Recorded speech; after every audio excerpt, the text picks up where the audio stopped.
Grade 8, Geography, Chapter 2.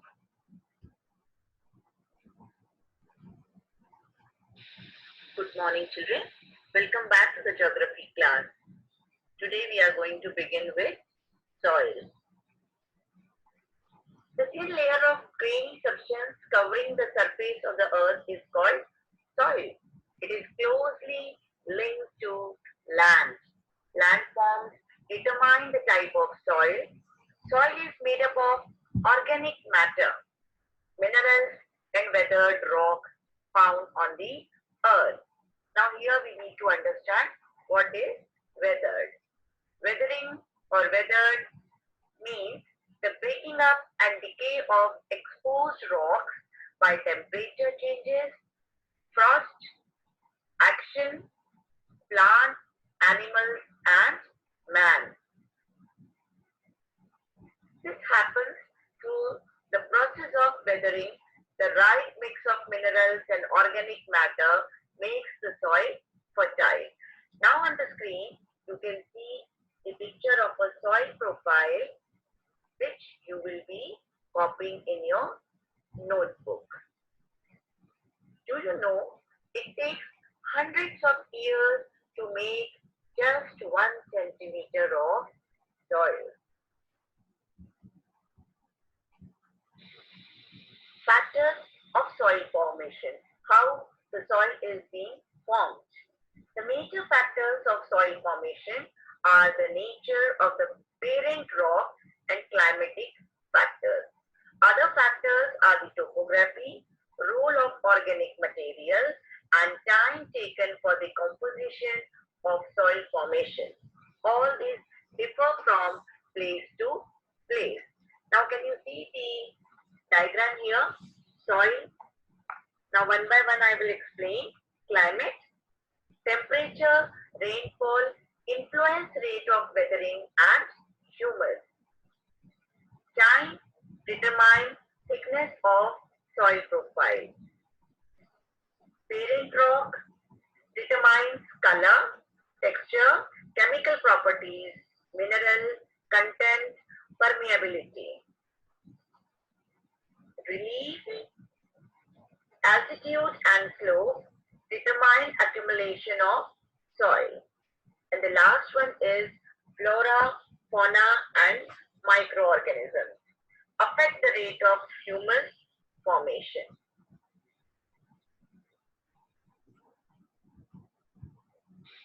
Let us understand one by one. Climate, temperature, rainfall, influence rate of weathering and humus. Let us understand what is humus.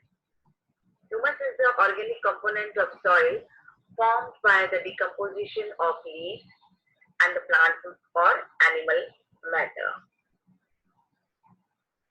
How temperature and rainfall influence rate of weathering? It happens because of the high temperature or low temperature. In that situation, in that climatic condition, the rocks become weak and they start weathering. So after many years, like hundreds of years, then continuously weathering takes place. It turns into fine granules which we call soil. Time determines thickness of soil profile. If we have given a long time for weathering and humus to settle, then the thick layer, soil layer you will be getting. If we talk about parent rock, if you see any color of soil like red, yellow, the basic reason behind the color is availability of rocks in that region. For example, if that region is having abundance of red color rocks, so when these rocks are weathering, the soil which is there accumulated is of red color only. In the same way, texture of the soil also determined by the parent rock. If the rock is a sand rock, you will see the soil grains are larger and water holding capacity of the soil is less. This you can try. You can take little soil and pour water on it. If the water is immediately going down, and making the soil not very wet or sticky, then that soil is having a high quantity of sand in that. This is what is permeability, is the same thing, allowing liquids or gases to pass through it. Now if we talk about relief, you would be seeing that the high altitudes and slopes are having less accumulation of soil. This happens because at the hilly areas, when the springs are there, when the rainwater falls, the soil also keeps flowing downwards with that. As we talk about flora, fauna and microorganisms, they also affect the rate of humus formation, like wherever we see the trees, plants and animals after falling are not being removed for many, many years. They are helping to settle and to turn it into fine granules of soil. So this is the mind map of the factors affecting soil formation, which you are going to copy in your notebook. Degradation of soil. What do you mean by degradation? Soil degradation is a decline in soil condition caused by its improper use or poor management, usually for agriculture.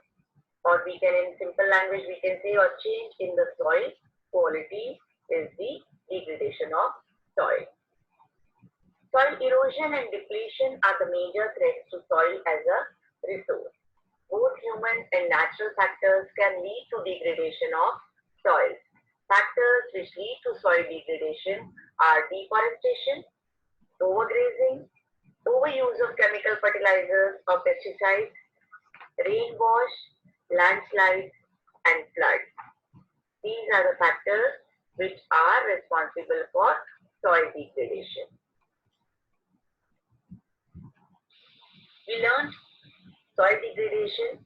In that, we learned that it is the decline in soil condition, or you can say change in the soil quality, decline in the quality of soil for agriculture. So we need to conserve it. How are we going to conserve the soil? We have been given different measures to take up and to restore the quality of soil. The very first one is mulching. The bare ground between plants is covered with a layer of organic matter like straw. It helps to retain soil moisture. You could be seeing in agricultural farms, in the rows they grow plants, or they put their seeds like that way. So in between two rows of the plants, the bare land or ground which is left like that way, in that they cover it with straw, organic straw. Okay, not your plastic straws and all. So these are retaining the moisture of the soil. If we are leaving it open, the soil will be getting dry because of the sun rays, and when the wind will blow, it will carried by the wind. So soil erosion will take place. To avoid that, what do? They put organic straws on that to retain the soil moisture. Next one is contour barriers. Stones, grass, soil are used to build barriers along contours. Trenches are made in front of the barriers to collect water. This is again the same sort of exercise the farmers do. They create fund sort of things.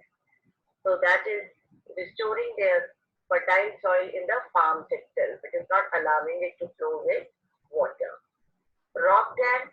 Rocks are piled up to slow down the flow of water. This prevents gullies and further soil loss. If the water is flowing with high speed, you would be seeing that the top layer of the soil will not be able to stay there. It will flow with the water. So to restrict the speed of the flowing water, rock dams are being constructed. Next is the terrace farming. These are made on the steep slopes so that flat surfaces are available to grow crops. They can reduce surface runoff and soil erosion. Same sort of method again. Intercropping. Different crops are grown in alternate rows and are sown at different times to protect the soil from rainwash. This is another very interesting method. Intercropping means in a farm, in different rows, the farmer is growing the different crops. So because of that, what happens? The crop which needs less fertile soil will be sown in that area, in that row this year, and next year it will be done just the opposite. So that way also soil quality can be retained.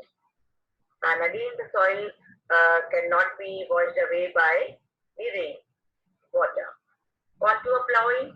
Plowing parallel to the contours of a hill slope to form a natural barrier for water to flow down the slope, like rock dams only. They are being constructed to slow down the water flow. Shelter belts.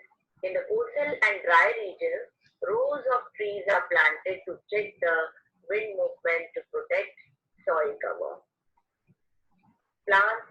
Trees are covering the soil so that when the wind is blowing, the top layer of the soil, which is fertile, will not be carried by the wind. These are some of the methods or measures, you can say, the farmers are using to restore the fertility of the soil in their farm.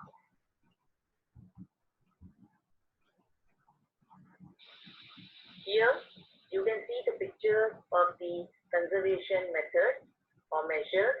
Terrace farming is there, contour barriers are there, contour plowing is there, rock dam is there, shelter belt picture is there. So all these measures are helping us to restore the fertility of the soil.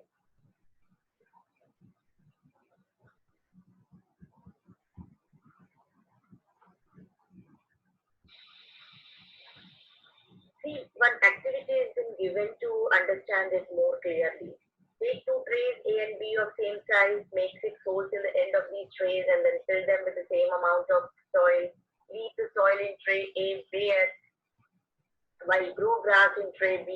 When the grass in tray B has grown few centimeters high, place both the trays in such a way that they are on a slope. Pour 1 pug of water from the same height into trays. Collect the muddy water that trickles down the holes of both trays in 2 separate containers and compare how much soil is washed out of each tray. So you will notice in that the water of A tray will be coming very fast and taking the soil along with it. Whereas in comparison with A tray, B tray will be coming, that water will be coming little slow, and even the amount of soil which is coming with the flowing water will be less. So which tray will be better? B tray will be better because some vegetation is there on that which is holding the soil firmly by the roots and avoiding the soil erosion to take place on the field.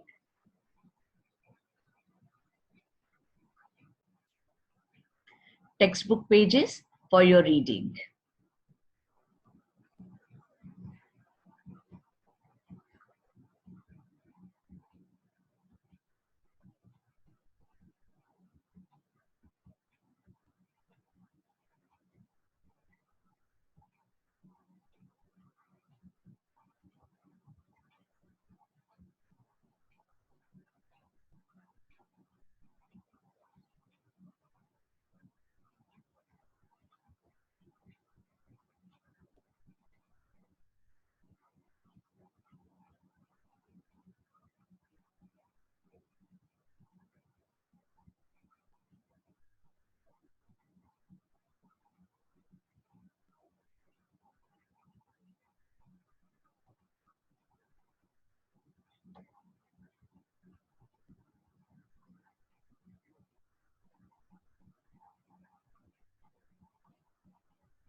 Thank you, children.